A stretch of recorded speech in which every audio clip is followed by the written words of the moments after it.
What's up, guys? Thank you so much for joining me. Today we are talking about 4 basic setups for great sound in your videos. Now we're going to have all of the products that we're talking about today linked down below in the description. So if you want to go take a look at some of those products, you can do that there. All right, without further ado, let's get into the video.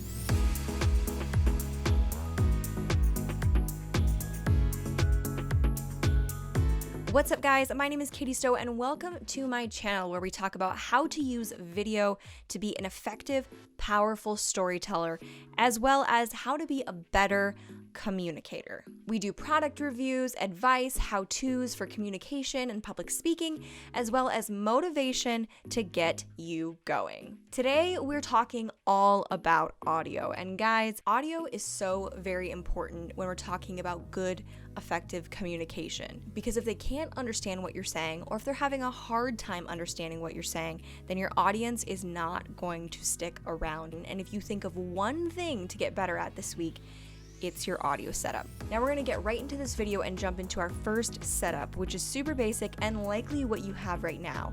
And that is audio coming from your camera. That's probably your DSLR that you're using, or maybe you're using your phone to record your video. Maybe you're using a little camcorder, whatever you're using, you're probably getting audio coming from that device, and that's what you're hearing. That is what you are getting. Now this is definitely the simplest way to get audio because you literally don't have to do anything to get that audio to work. Now, likely the reason you're watching this video is because you want your audio to sound better. So the cons of having onboard audio, it just doesn't sound that great. But this is something to remember on all of these setups, particularly this one that we're talking about right now. Volume is more important than quality. So I know that you want your audio to sound fantastic, but one of the things to remember is that if people can hear you, then you've won. Then you have won the battle that you're fighting. The biggest thing that I come across when I watch other people's YouTube videos is that you can't hear them. So a couple things to keep in mind when you are using onboard audio is to get closer to your device. So I have a zoom lens on right now, and oftentimes when I record the audio from my camera, which sometimes I do need to even now, I make sure that that lens is not zoomed in at all. So I can get as close to my device as I possibly can. And this is gonna help the volume issue with your onboard audio. So the closer you can get to that device, the better audio you will have. Now, before we get too far into the video, if you are getting value out of this already, that's awesome. Hit that like button. Also, if you want to see more content like this, then hit that subscribe button because that's going to recommend the content that I come out with on your homepage of your YouTube channel, on your suggested subscribed videos. And that's really helpful because then you don't miss some of the content that would be helpful for you.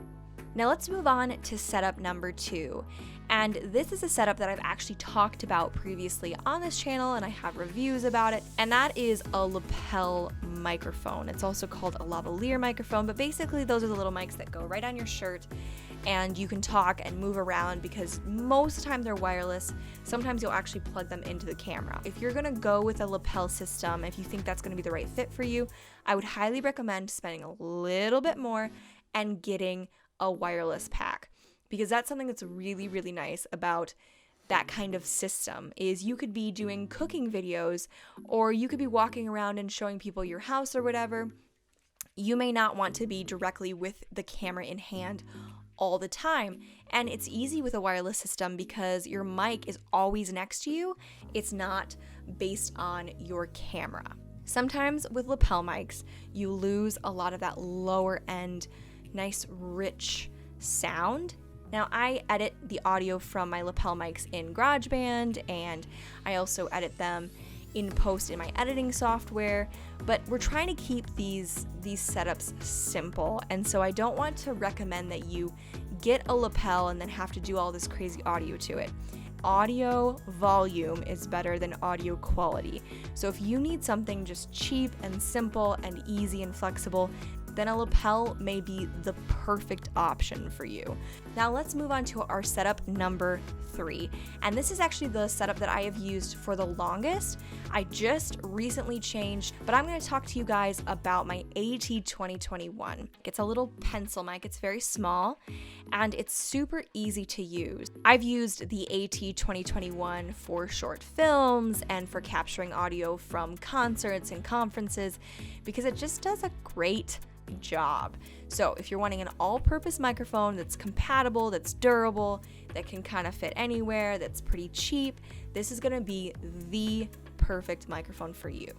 In the past, I've actually even used this microphone as a little bit of a podcast mic, and while it is a little bit tricky because it picks up multiple things in the room, I felt that it has worked pretty well and it gets me nice, crisp audio.